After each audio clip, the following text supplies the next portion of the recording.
This is Radio Health Journal. I'm Reed Pence.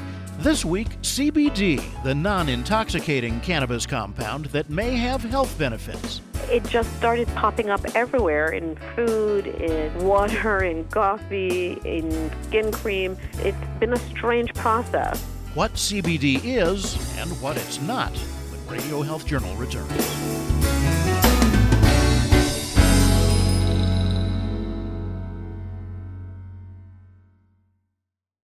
I'm Nancy Benson, the host of Radio Health Journal. If you enjoy listening to Radio Health Journal, you'll also like our sister show, Viewpoints, which covers a wide array of topics from education to history to the environment. Here's a preview of what they're covering this week. This week on Viewpoints. The more we continue to retouch photographs, the more we as a society are setting the stage for an unrealistic expectation of what beauty is. The permanent consequences of social media. Then, they wouldn't have water to fight it. This was at best a rescue job, and yet they went up anyway. The heroes behind 9/11, their stories and more. I'm Marty Peterson. And I'm Gary Price. These stories in depth this week on your public affairs magazine, Viewpoints. Listen to Viewpoints on your favorite radio station and subscribe and listen to shows anytime on Apple Podcasts and Google Play.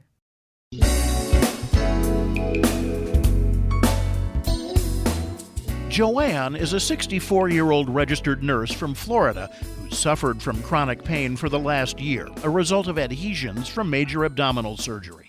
Her doctors didn't give her many choices for relief. They said my options for treatment were Tylenol or further surgery. So having just had major surgery, I did not want to have any more. So I didn't really have any good options. Tylenol wasn't doing anything. So several of my friends said, well, you should think of medicinal marijuana. Well, I was thinking of it, but I really didn't want the high that went along with that. But I was researching it, and I found an article about CBD oil. So I decided to give it a try, bought it on the internet, and I felt, well, there's so much hype around this, maybe it'll help some, I don't know. But it was everything I heard and more. It relieved my pain. It helped me sleep. It's brought down my anxiety levels because I'm not a particularly calm person. And it's just been a life-changing experience. Reviews like that are why in some parts of the country you see signs for CBD merchants everywhere and CBD being added to almost everything out of the blue. It just started popping up everywhere, in food, in water, in coffee, in skin cream. It's been a strange process. But Dr. Yasmin Hurd, director of the Addiction Institute at the Icahn School of Medicine at Mount Sinai, says despite that, a lot of people still have only heard of CBD and have very little idea what it is. For many, all they know is that somehow CBD is connected to marijuana. CBD is a cannabinoid that's found in the cannabis plant or the hemp plant. It is not like THC that many people know about. THC is the part of the cannabis plant that induces the high, the reward, the intoxication. CBD is actually a non-intoxicating cannabinoid. It is not addictive. It doesn't have any rewarding properties. So sometimes people hear cannabis and they think, oh, it's quote-unquote marijuana, but it's not. CBD is really a resin from the plant. These are live, active resins, which means they do work in the body. So that your body knows exactly what to do with these elements, and that's why the buzz around it, because some people respond to CBD. They really do. It's as if it's a necessary nutrient. Don Ballou is founder and CEO of CBD Essence Products, maker of a variety of health food store quality CBD products. And he says CBD helps with many ailments. It's been connected to relief of pain, anxiety, addiction, seizures, and a lot more. The idea is that when you are properly giving your body the nutrients it needs, it can ward off stress, anxiety. It can reduce inflammation that would cause pain. So it's really the fact that you're being nourished at this level that causes the effects, if you will. However, with cannabis's DEA Schedule 1 designation, there's been very little research on whether those claims about CBD are true. Huge amount we don't know. And that's probably what's concerning, because a lot of the speculation about what it might be useful for really is based on what we don't know.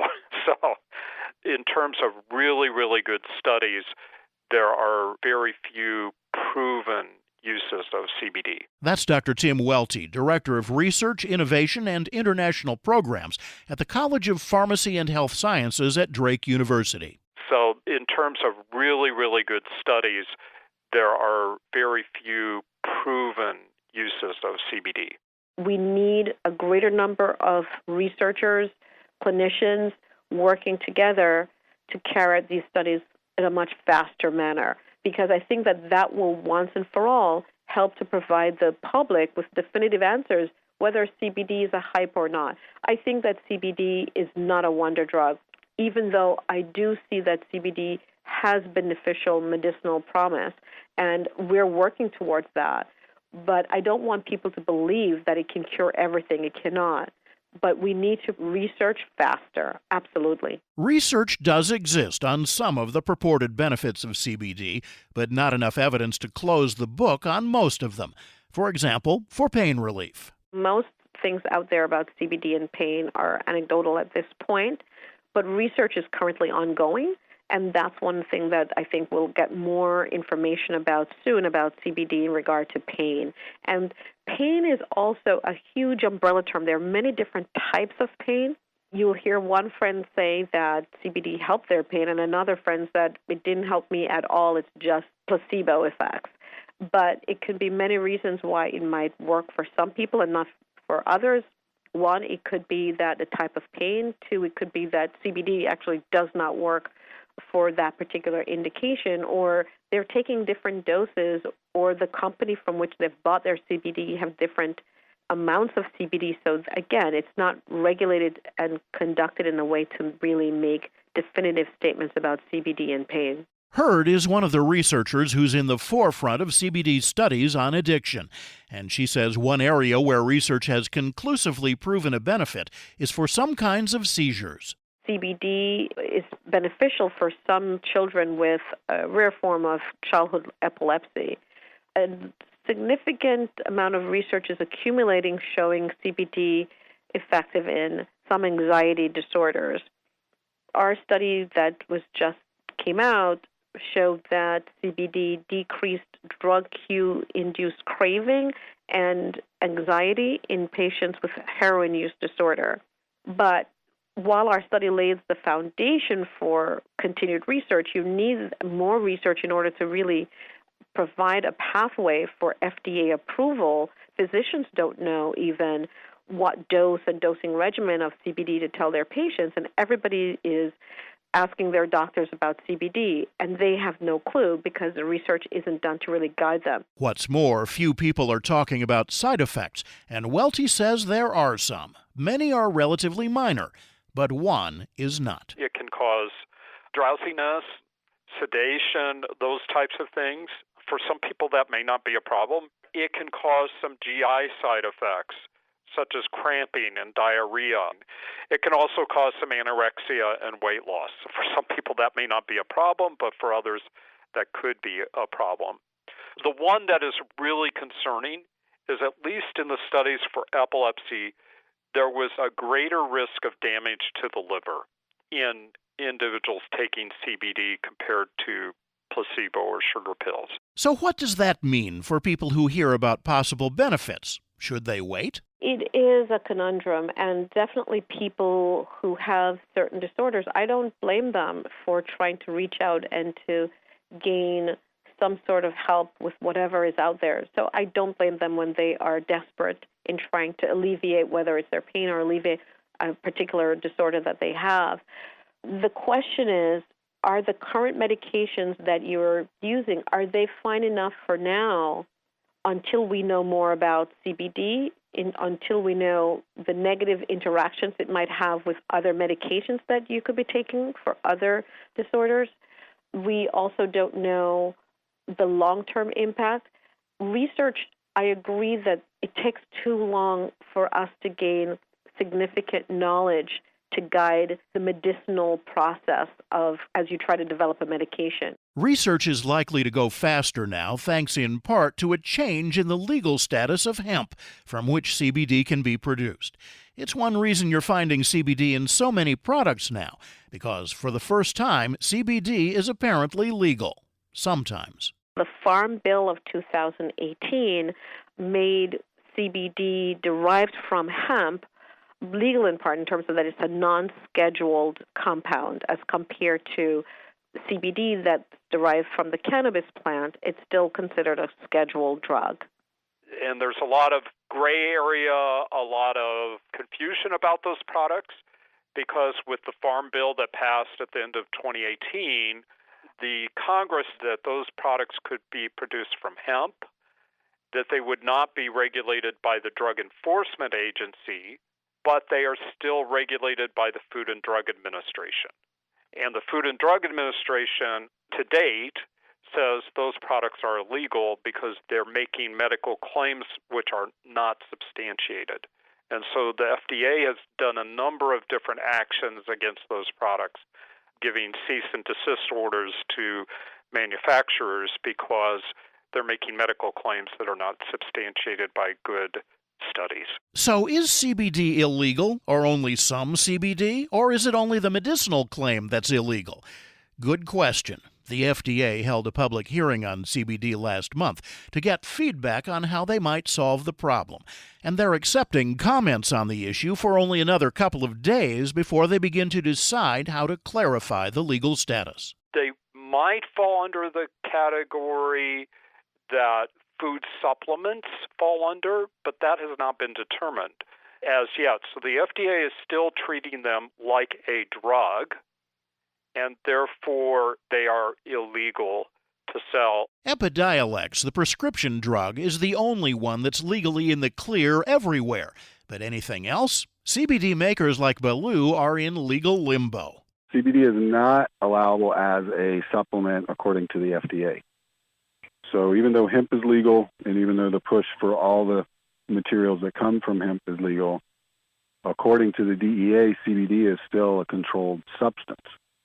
And even though they have a patent on it, they still say there's no medical use. So there's clearly a double standard, and that's what causes the confusion. So my viewpoint was that it was not going to be enforced federally, and that's why I was willing to go into the business, because the federal government would not take actions against companies that were doing strictly CBD from hemp. So Hurd says, as far as regulators are concerned, it's not regulated at all, and that's one of the issues. So absolutely, studies have shown that many of the products that people will buy online and even in stores, they're mislabeled in terms of the concentration of CBD is not really the concentration that's in the product itself. And there can even be lead and pesticides in there. So there are a lot of unscrupulous companies and so on out there, because some people are just trying to make money off of all of this hype. So they need to be careful. They need to do their due diligence and really investigate the companies that they're purchasing from. But it's definitely a worry. Differences in concentrations are one reason Baloo says consumers should be sure to look for a brand that does third-party screening of their products, as CBD Essence does. It's likely the FDA will provide more firm rules at some point, but until then, you're pretty much on your own. You can find out more about CBD Essence at their website, cbdessence.net. You can also find more about all of our guests on our website, radiohealthjournal.net. You'll also find archives of our programs there, as well as on Apple Podcasts, Google Play, and Spotify. I'm Reed Pence. When it comes to health, there is one area that can be difficult to talk about: colon health. Yet this critical area of well-being is heavily influenced by lifestyle choices. Research shows that 75% of colon cancer cases can be avoided by individual actions, and diet is one critical factor. Registered dietitian Courtney Romano is a health advisor for the California Table Grape Commission. To promote colon health, experts advise a diet rich in whole plant-based foods and low in red meat, especially processed meat. An easy first step is to consume more vegetables and fruit, including grapes. Fresh grapes have over 1,600 naturally occurring beneficial plant compounds, including antioxidants and other polyphenols. Preliminary research suggests that consuming grapes every day may help support a healthy colon. Maintaining a healthy diet and weight, not smoking, exercising regularly, and getting screened are other important colon health steps. Grapes of all colors, red, green, and black, are part of a healthy diet. Visit grapesfromcalifornia.com for more information. Paid non-attorney spokesperson Fierce Nakawati with principal office in Dallas, Texas. Attention landscapers and anyone working in the landscape industry. This is an important alert for users of the weed killer Roundup that have been diagnosed with non-Hodgkin's lymphoma. A California jury recently awarded $289 million to a landscaper who claimed Roundup gave him cancer. Roundup is the most widely used herbicide in the United States with billions of pounds applied each year. Farm workers and landscapers are at the highest risk of injury from exposure. Time is limited to file a claim. If you work with Roundup weed killer and were diagnosed with non-Hodgkin's lymphoma, don't wait. Call the Roundup Legal Helpline now. The number to dial is 800-208-0501. That number again is 800-208-0501. You could be entitled to significant compensation. If you've been exposed to Roundup and have been diagnosed with non-Hodgkin's lymphoma, don't wait. Call the Roundup Legal Helpline right now. 800-208-0501. That's 800-208-0501. Again, 800-208-0501. Call now. What are you going to do with your old car? You can try selling it, you could junk it, or you can donate it to Heritage for the Blind. Your car will be towed away for free and your donation is tax deductible. Just call 1-800-835-1478. Heritage for the Blind accepts cars, vans, trucks, and boats. It doesn't matter if your vehicle runs or not. It will be towed away for free, and you'll be supporting those that need help. Heritage for the Blind is a nonprofit organization that helps the visually impaired live fuller lives. Call right now to donate your car, and as a special thank you, you'll receive a free 3-day vacation voucher to over 50 locations. Call Heritage for the Blind right now. Call 1-800-835-1478. Donating is easy, and your vehicle is towed away for free. Plus, you'll get a free vacation voucher for donating. Call now, 1-800-835-1478. That's 1-800-835-1478. Thank you for listening to Radio Health Journal, a production of MediaTrax Communications. If you enjoyed this broadcast, please support our show by subscribing, sharing it with a friend, and leaving a review on Apple Podcasts. You can find more Radio Health Journal stories about health, science, and technology on Apple Podcasts, Google Play, Spotify, and RadioHealthJournal.net. Also, follow us on Instagram and Twitter at Radio Health Journal.